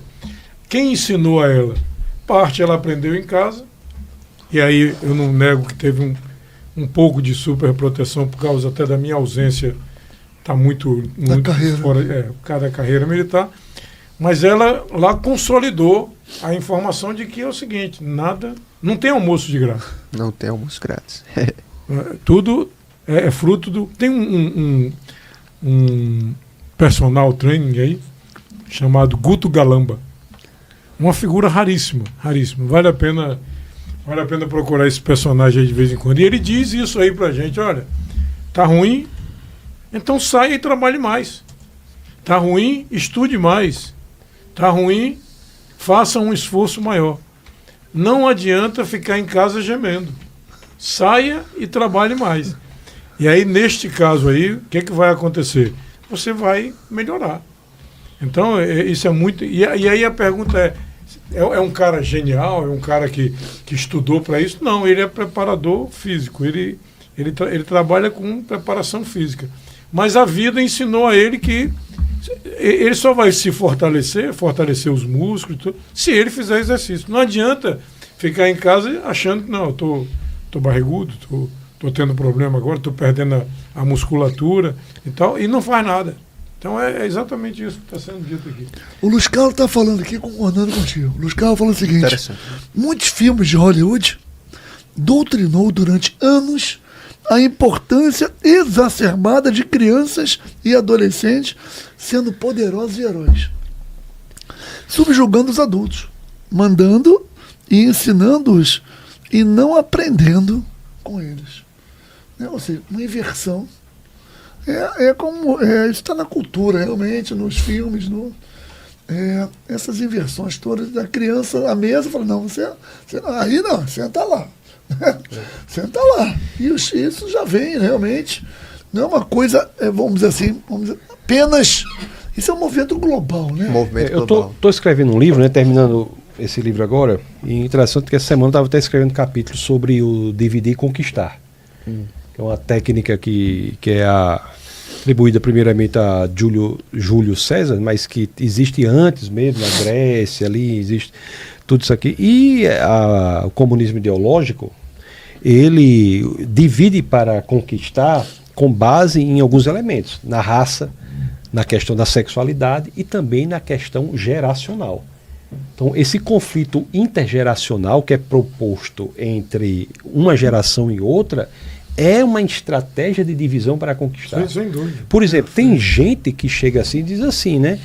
É porque você sabe, né? Aquela idade da adolescência é a idade da rebeldia. Eu disse, eu não sei disso, não. Eu não sei disso. Onde é que tem isso? Onde é que tem isso, que o adolescente tem que ser rebelde? Pô, isso é normal? Não é. Se é rebelde, ele não é normal. O certo do adolescente é ser uma pessoa diferente do pai, mas que respeita o pai e segue o pai. Isso é o certo. Hoje em dia, já se está colocando como um padrão normal a criança de 2, 3, 4 anos rebelde, como se fosse uma primeira adolescência. Então é uma carga ideológica perversa de criar divisões até no âmbito geracional para dominar. Porque os pais hoje, os mais velhos hoje, são absolutamente descartados pelos mais novos, porque acham que vieram de fato para ensinar os mais velhos a fazerem o que os mais velhos já fizeram durante décadas. Ô, professor Tassos, tem um acontecimento, até comentei com o Coronel Hélio ontem, devido a reunião que a gente estava fazendo, que eu acho que tem um ponto inicial, sociologicamente falando e politicamente falando, disso tudo aí, que é o que chama de O Ano que Nunca Acabou, que é 1968, a Revolução lá em Paris, que era exatamente jogando os alunos contra os professores, por exemplo, a autoridade autoritária, autocrata de um sábio versus os alunos. Isso foi Foucault, isso foi Adorno, e a Escola de Frankfurt, né? Marcuse, com aquela ideia do sexo livre, né? Depois cria-se o Woodstock, todo mundo, desculpa o termo aqui, já é 10 horas, na suruba lá. Enfim, criou-se uma série de perspectivas que impactou a geração de 70, e 80 e 90. Não é verdade? Então, sociologicamente, qual seria a contracultura em reação a isso aí? Sociologicamente falando. Porque é evidente que no campo da moral, a religião já tem uma solução, mas sociologicamente, como se aplica? É o aspecto da religião com suas influências na sociedade, teologia pública. Então, parte significativa dos movimentos comunistas é deslegitimar a igreja da sua influência no ambiente social, dizendo que de política a igreja não pode falar, por exemplo, quando na realidade é parte essencial do exercício da teologia ter o seu aspecto de influência da sociedade, é parte da teologia pública. Então é a própria pressuposição que você faz na sua pergunta de separar a igreja do elemento sociológico já denuncia uma influência perversa dessas ideias comunistas que estão na sociedade de dizer que a igreja não pode falar de sociedade, quando é o contrário. Isso. A igreja tem de se posicionar, a igreja tem que chegar e dizer, olha, nós somos contra o LGBTismo, nós somos contra o abortismo, nós somos contra o negrismo, nós somos contra a teoria crítica racial, Nós somos contra todas essas manifestações de índole satânica que tem por fim destruir o ser humano. Tem que deixar claro. As pessoas estão sendo destruídas. E essa dimensão espiritual, ela é negligenciada como se o papel dessas ideologias fosse apenas afetar a mente das pessoas, o coração e a mente das pessoas. Não. O fim maior é afetar a alma. O fim maior é tirar a pessoa mesmo do caminho da eternidade. Então, o aspecto espiritual é central, porque a rigor, viu, Coronel? Eu vou dizer um negócio para o senhor, Porta-General Daniel. Tem um rabino cujas obras eu gosto muito, que ele dizia assim, né? Tem dois, né? Tem um que sabe quem é o Dennis Prager? Tava vendo um negócio de Dennis Prager, ele disse assim, olha, eu sou judeu porque o judeu não acredita do mal da forma que o cristão entende, né? Sim. Eu sou judeu, tal, mas realmente eu estou mudando meu entendimento quanto a isso. A situação do mundo se torna inexplicável se nós não colocarmos na equação a figura do Satanás. Uma mente que tenha por fim a estruturação do mal, da maldade, da destruição. De você ver pessoas como esse Conand, esse negócio aí, quer dizer, uma organização estatal se estruturando para matar gente e as pessoas aplaudindo isso. Uma ONG se estruturando para matar gente. Como é que pode isso? Os conselheiros fazem parte das ONGs. Os conselheiros vêm das ONGs. A estrutura é do Estado. Mas os conselheiros, eles são do ECA. Eles foram eleitos. Não, aí você tá tratando do conselheiro tutelar. Conselheiro tutelar. Não, os conselheiros do comando. Entendi. Não é o conselheiro que vai informar que eles têm 14 anos. As meninas que têm 14 anos ficaram grávidas. Sim. Esses não fazem parte do Conanda. Sim. Eles estão subordinados a ele para dar as informações. Mas o conselho em si, a cúpula, é de camaradas de fora das ONGs. O Poder Judiciário, um dia desse, estava querendo autorizar até o Estado ia perseguir os hospitais que não tivessem cumprindo o aborto com crianças acima de 22 semanas, era isso?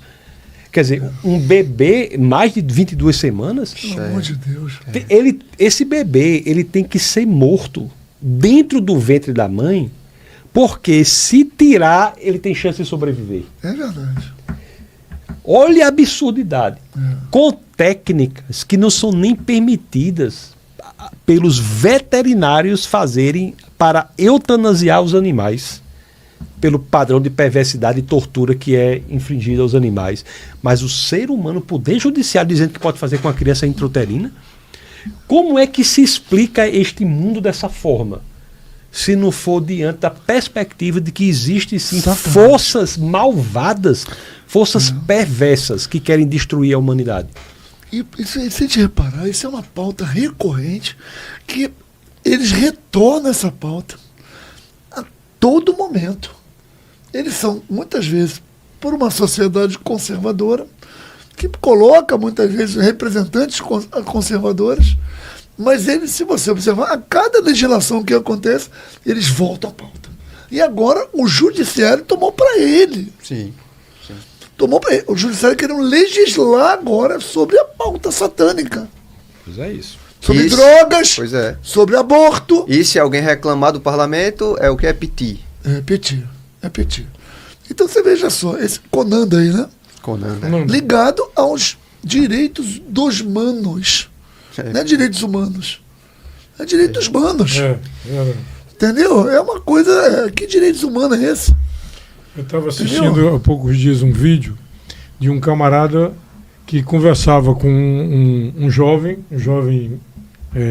empresário que trabalhava na firma do pai, na empresa do pai, e que tinha feito inúmeros cursos, pós-graduação em Harvard, em Oxford, em uma série de... E ele criticando o pai, dizendo que o pai era um jumento, um tosco, que conduzia aquela empresa de uma maneira, vamos dizer assim, arcaica, tá? E que era um ignorante e estava levando a empresa ao fracasso e tal. Aí lá pelas folhas tantas o cara perguntou, quando você nasceu, seu pai tinha quantos anos? Não, meu pai tinha 25 anos e tal. E o que é que ele fazia nessa época? Não, ele já tinha empresa aqui. E quantos funcionários tinha naquela época? Não, ele tinha 200 funcionários e tal.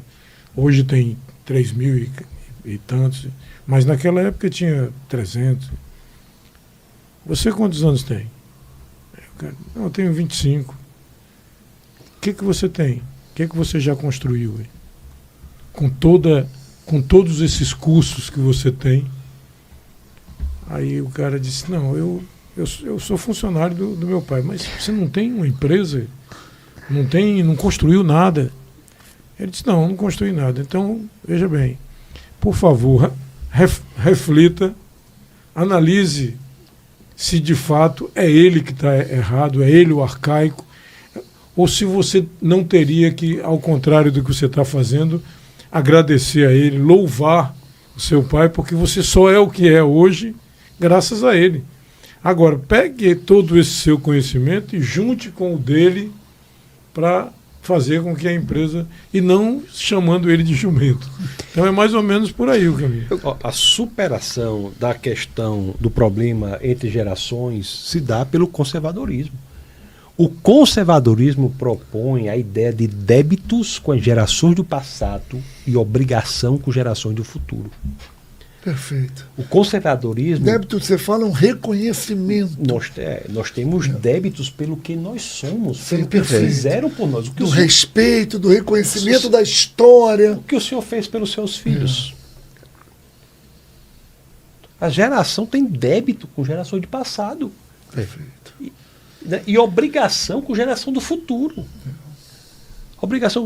Então, essa linha perfeita da paz e da harmonia intergeracional é proposta pela metodologia do conservadorismo. Conservadorismo é manter os valores que foram aprovados pelo teste do tempo. Os valores que chegaram até a uma geração passaram pelo teste intergeracional. Foi aprovado pela geração do trisavô, do bisavô, do avô, do pai, chegou aqui.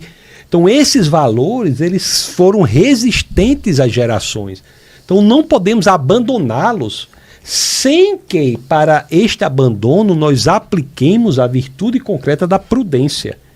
Se quisermos abandonar um valor que foi aprovado pelo teste intergeracional, podemos até fazê-lo, mas apliquemos a este valor a virtude concreta da prudência. Não é como se faz com a proposta do comunismo ideológico, de você abandonar tudo que seus pais lhe ensinaram, e a partir daqui tem um bocado de comunista que não sabe fazer nada, nunca teve um carrinho de pipoca e quer mandar em tudo. Um bocado de comunista chegando para você e dizendo assim, olha, é assim que deve fazer, e aquela geração comprando. Então, pronto, tem que chegar e deixar claro. Se você é pai, se reúna com seu filho todo dia depois do almoço, como eu faço lá em casa, todo dia depois do almoço a gente vai tomar café, todo mundo, para falar mal do comunismo. Tem que falar. É isso aí. Tem que falar. Por quê? Por que falar mal do comunismo? Porque o comunismo é uma ideologia do Satanás. Perfeito. É a ideologia do Satanás, meu querido. O Satanás veio para matar, roubar e destruir. É isso que o comunismo faz. Tem que falar as coisas como são. Aí fica um bocado de gente com medo de dizer as coisas em cima do muro, pastor que não fala porque não sei o quê. Que acaba que Satanás quer ser do Satanás, o lugar para estar é onde? Se for para se converter para a igreja, não é verdade? Sim. Então pronto, padres também sujeitos a uma situação terrível, né? Nós temos o líder da igreja católica, um líder que é comunista. Cadê? É para se dizer, os católicos é para dizer, olha, o líder é comunista.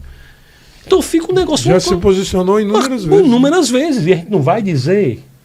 Não tem pastor comunista, não vai dizer, tem que deixar claro. Sabe como é interessante? Recentemente, a gente comentando aqui no podcast, eu falei do padre lá de Parnamirim. Não sei se o senhor lembra. Padre Murilo. Padre Murilo. Desculpa, mas eu falo logo.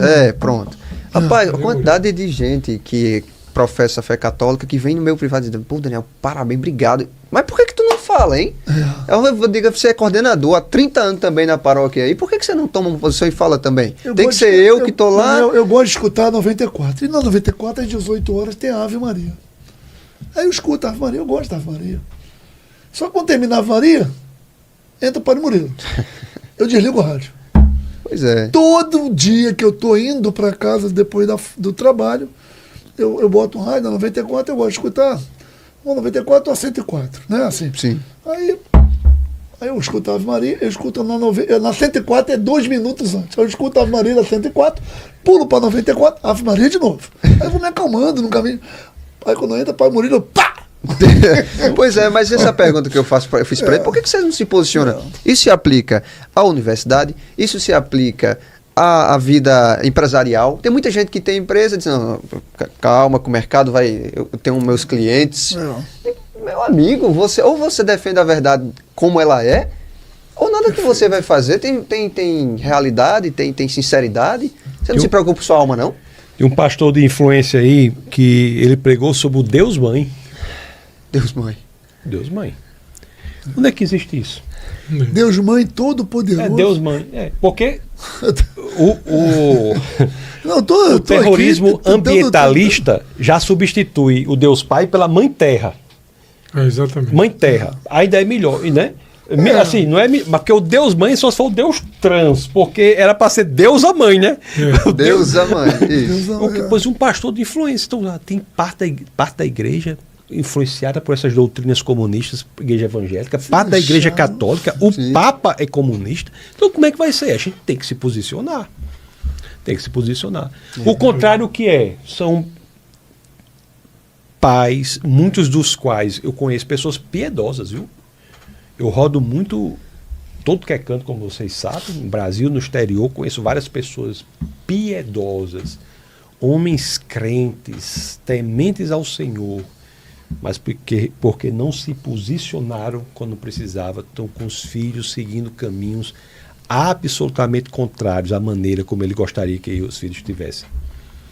Porque também não é brincadeira. O comunismo vem para destruir. É aquele velho lema que a gente vê dentro da força, que todo bonzinho será no futuro chamado de coitadinho. Porque, veja bem, não é que o camarada tenha que ser mau, mas existem momentos em que você tem que dizer não. É claro. Você tem momentos. Todo camarada que diz sim a tudo, concorda com tudo, ele está fadado, ou ele, ou quem está subordinado a ele, a um insucesso. Essa história do pai chegar para meu filho, eu sou seu amigo. Eu nunca disse isso. Meu filho, eu não sou seu amigo, não. Eu sou o seu pai. Isso.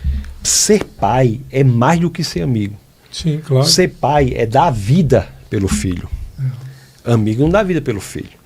Sou seu pai. Então, essa manipulação da linguagem, o pai está disposto a negar tudo, seus princípios, valores, para ter uma espécie de proximidade falsa que vai destruir o filho. A sua proximidade com o seu filho deve existir, mas para que ele fique bastante claro que você está ali, para que de maneira respeitosa, educada, para que de maneira inteligente você diga para ele: o certo é certo, o errado é errado, o quadrado é quadrado, o redondo é redondo. Pode o mundo todinho dizer uma coisa, mas o certo é isso aqui. É o antigamente, né, coronel? Como é que dizia? Você não é todo mundo, não. E criava com disciplina. Eu digo brincando que qual foi o primeiro, eu já disse aqui uma vez, qual foi o primeiro míssil teleguiado já? Sandália havaiana. A chanela japonesa da mãe, né? Eu disse aqui brincando uma vez que até curva fazia. E hoje não. O filho da Lamia Bentaíbe falou a mesma coisa. Não sei como eu não sei como ela me acerta, porque eu fico atrás da porta, faz curva. Agora, Josué ele faz um discurso ele assume a liderança do povo após a morte de um líder muito forte, que foi Moisés. Moisés errou em algumas, principalmente em não ter ido à Terra Prometida por ter confiado no relatório negativo de 10 dos 12 espias. A Josué assume a direção, a liderança lá. E ele, é claro, numa passagem que diz Josué, diz assim: olha, é o seguinte, pessoal, decidam. quer servir aos deuses dos amorreus, quer servir aos deuses dos cananeus, em outras palavras, quer seguir a sociedade, quer seguir o mundo, quer seguir o conforto, quer seguir isso, quer seguir aquilo. Aí Josué diz, fique à vontade, decidam-se. Se lhe parece melhor servir aos deuses dos amorreus, cananeus, do mundo, do LGBTismo, do satanismo, de tudo, se lhes parece melhor, siga. Aí ele termina, eu e minha família serviremos ao Senhor. Seja claro, o que a gente prega é que as pessoas sejam honestas. Sim. Honestas. Perfeito. É isso aí, amigo. Tamo... Aí, é um Estamos tema fechando aqui o interessante mais o podcast, né? A gente traz um tema como o do aborto, a institucionalização do aborto. Só que a gente não vai ficar na superficialidade que às vezes o debate parlamentar exige. Porque, de fato, o debate parlamentar exige, às vezes, o termo só aquilo que circula nos jornais, o que um parlamentar vai falar e o outro vai contrapor.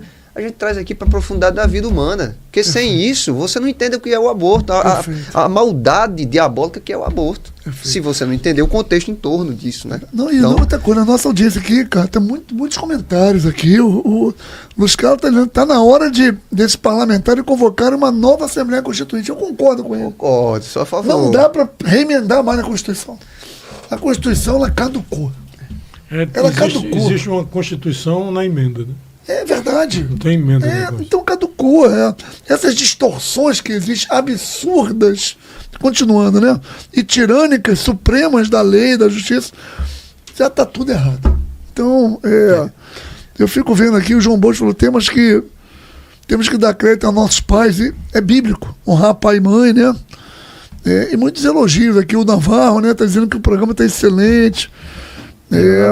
Acompanha do início ao fim o nosso bate-papo, né? Muitos elogios aqui, inclusive mandando aqui, feliz com ter conhecido o Tasso Licurgo e tal.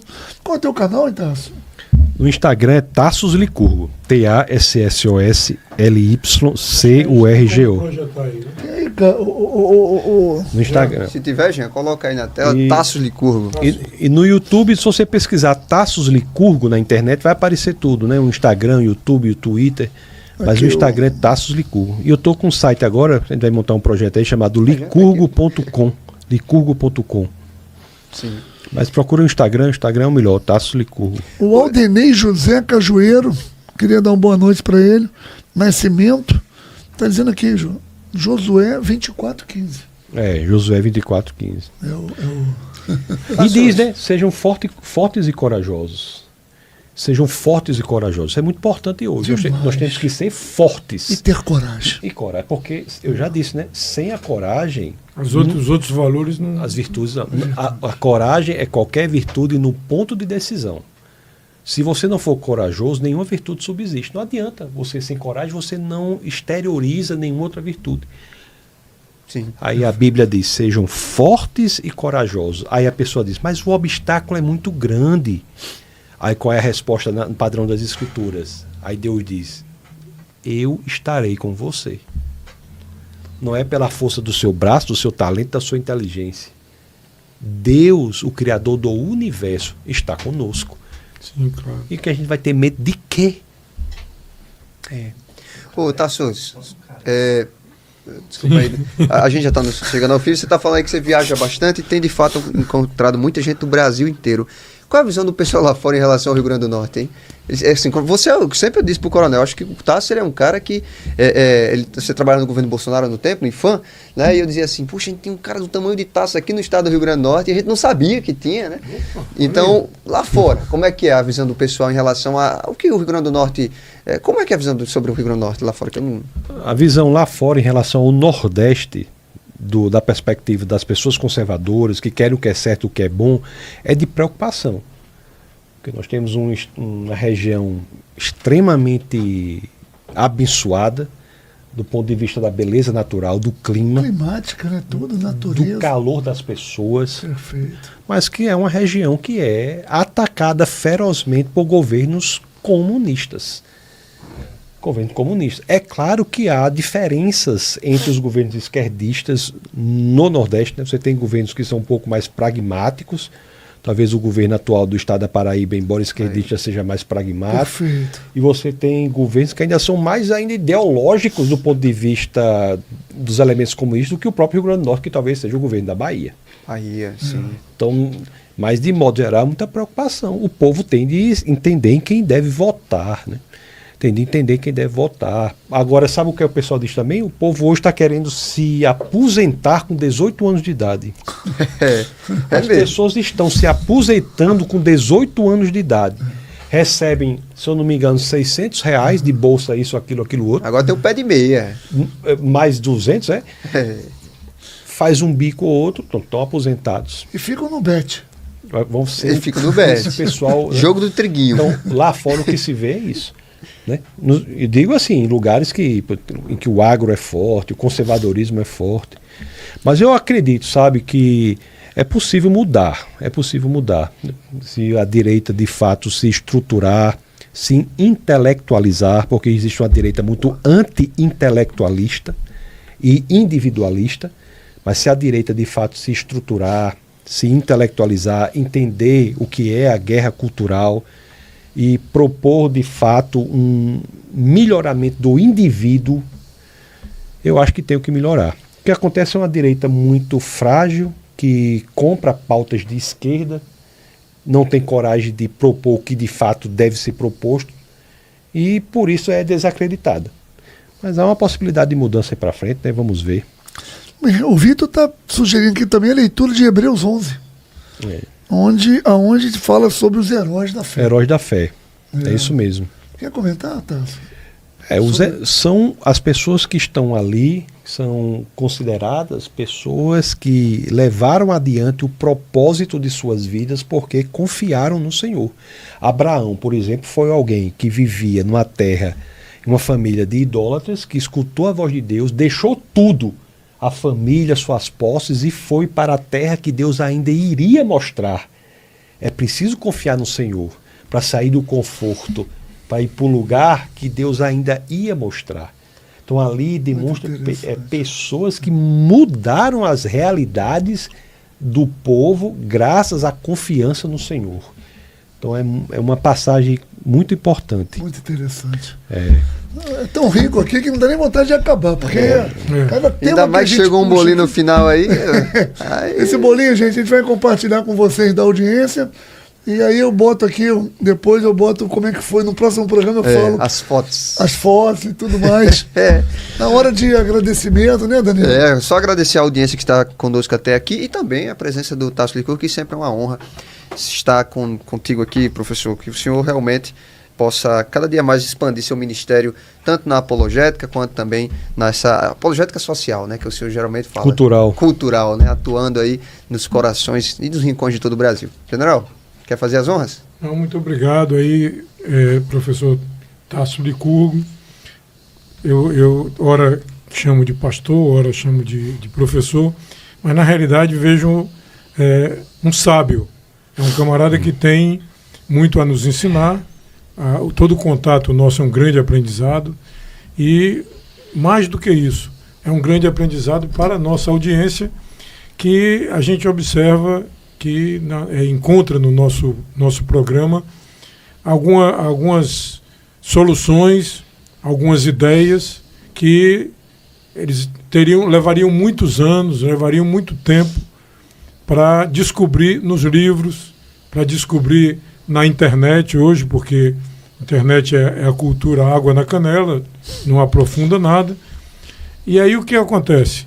Esses programas representam para a gente pontos de grande aprendizado, de grande ensinamento, e que ficam gravados na memória do nosso podcast para consulta a qualquer momento, de alguma ideia que ficou pendente, de alguma ideia que alguém precisa, por exemplo, para fazer uma apresentação, uma palestra, ou até procurar na Bíblia determinados parágrafos que respondem às dúvidas. Para a gente, então, é sempre uma honra e uma satisfação muito grande. E como eu acredito que nada acontece por acaso, a sua permanência hoje não foi por acaso. Foi porque nós estávamos exatamente precisando de alguém que tratasse do assunto aborto com tanta profundidade. Eu que agradeço a generosidade com que sempre sou recebido aqui no meio de pessoas tão importantes e dedicadas, né, à defesa do que é certo, justo e verdadeiro. Uma alegria, contem sempre comigo. Que Deus abençoe a todos, que Deus abençoe esse projeto, o podcast, né, que cresça cada vez mais, impacte cada vez mais vidas. Aqueles que quiserem me acompanhar, estou lá, conforme eu disse, no Instagram, Tassos Licurgo. Será um prazer ter todos lá. Tá bom. Boa noite, Maravilha. gente. Abraço, Até pessoal. a próxima segunda-feira, se Deus permitir. Valeu, tchau, tchau.